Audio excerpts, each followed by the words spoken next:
Solomzi reunites with Nandi after he promised Chuma and Kaya that he'll never return to Esihlahleni.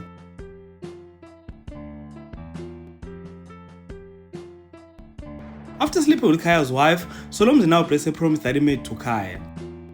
When Kaya was planning to kill Solomzi for betraying him, Solomzi begged for his life and promised Kaya and Chuma that he'll leave and never come back, and that he won't tell anyone that they tried to kill him. He then left, and I was so sure that Solomzi left Isitha The Enemy and that he'll never come back. But like Kaya and Chuma, I got a shock of my life when I saw him visiting their mom. And it didn't just end by visiting their mom, he further went to see his girlfriend Nandi.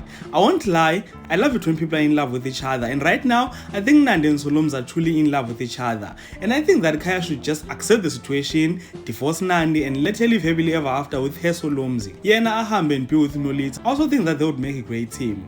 Even ezingangidingi, and all I wanted to show you guys was Kaya's reaction when he saw that Solomzi is back.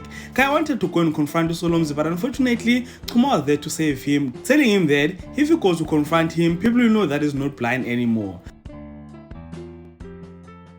I don't know about you guys, but Mina, this is the only plot that gets me to watch Isitha The Enemy recently. I think it's interesting to watch. This love triangle of Solomzi, Ukaya and Nandi with Chuma and Nolita on the side, I think it's a great plot to watch, for real. So ladies and gentlemen, do comment in the comment section and let me know what do you think about content on this video. And if you enjoyed this video, please like, subscribe, and press the notification bell so that you can be notified every time when I post videos on this channel. Thank you so much for watching. Let's engage again on the next video.